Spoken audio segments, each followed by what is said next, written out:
Jambo mpenzi mtazamaji wa chetu hii ya YouTube ya 5 Media, usahau kusubscribe, kulike pamoja na kucomment. Utangulizi ni kwamba leo ninakuletea historia ya gwiji mkubwa sana anajulikana kwa majina ya Askofu Josephat Gwajima, ambapo katika historia yake Tanzania sasa kuna majina machache yanayotajwa kwa hisia kali, mjadala na mvuto mkubwa kwa jamii. Mojawapo ni majina hayo ni Askofu Josephat Gwajima.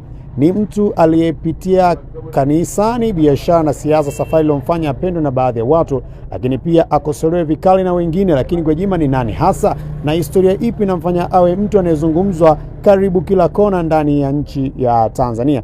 Sasa iko hivi, maisha ya awali ambayo ameweza kupitia kwamba Askofu Gwajima alizaliwa na kukulia Tanzania katika mazingira ya kawaida ya Kiafrika kama vijana wengi. Maisha yake ya awali hayakuwa rahisi wala anasa. Alikulia katika mazingira yanayomfundisha kujitegemea, kupambana, kutafuta maana ya maisha. Kipindi hiki kilimjenga kuwa mtu mwenye msimamo, ujasiri na uthubutu, sifa ambazo baadaye zingejitosheleza wazi katika maisha ya utu uzima. Mwito wa kiroho ulikuwaje? Maisha ya Gwajima yalipata mabadiliko makubwa baada ya kudai kupokea wito wa kiroho. Aliamini kuwa Mungu alimuita kwa kazi maalum ya kuhubiri, kufundisha na kuongoza watu. Hapo ndipo alipoanzisha kanisa la The Glory of Christ Tanzania Church GCT, kanisa lililojikita katika mafundisho ya imani, nidhamu binafsi na uwajibikaji, mafanikio ya kiroho na kimwili. Mahubiri yake yalikuwa ni tofauti, wengi wanahamasishwa na walienda kumfuata. Je, vipi kuhusiana na mafanikio yake katika ujasiriamali? Tofauti na baadhi ya viongozi wa dini, Gwajima alijikita kwenye mahubiri pekee. Aliingia pia kwenye biashara ambazo aliweza kuzifanya. Imani bila matendo, alisema, ni bure. Mafundisho yake yalivutia sana vijana, kufanya biashara, watu waliotafuta mafanikio. Hii inampa umaarufu mkubwa, lakini pia ilizua mijadala juu ya nafasi ya utajiri katika huduma yake ya Injili ambayo alikuwa akiifanya.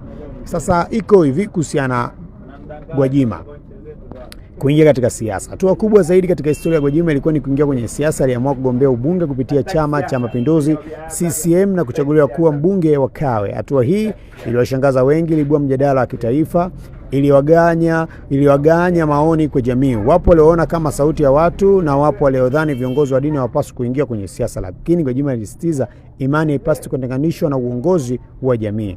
Changamoto na migogoro ambayo amepitia: migogoro ya kisiasa, mijadala ya haki za kibinadamu, masuala ya uhuru wa maoni. Kipindi hiki kilimfanya azungumzwe zaidi kwenye vyombo vya habari, mitandao ya kijamii, majukwaa ya kisiasa. Kwa baadhi ya watu walikuwa jasiri na kweli, kwa wengine walimuona mkosoaji na mwenye misimamo mikali. Lakini katika yote, Gwajima aliendelea kusimamia kwenye misimamo yake bila kuyumba. Urithi na athari kwa jamii. Leo Askofu Gwajima anatambulika kama kiongozi wa dini, mwanasiasa, mshawishi wa jamii. Historia yake inaanza funzo kubwa kwamba mtu mmoja anaweza kuleta mabadiliko hata kama hatakubalika na kila mtu. Ni historia ya ujasiri, mabadiliko, kusimama kwa kile anachokiamini, na bila shaka jina Gwajima litaendelea kuandikwa katika kurasa ya historia za Tanzania. Je, unaonaje safari ya Askofu Gwajima?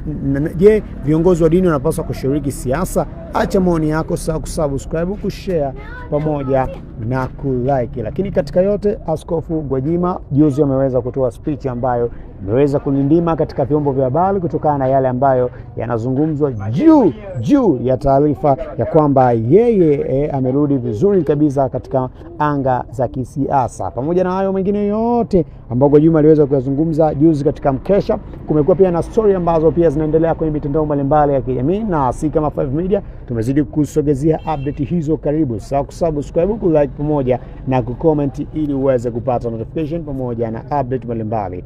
Bye tena mpaka wakati mwingine ambapo nitakuletea makala kama hii ya kuhusiana na Askofu Gwajima.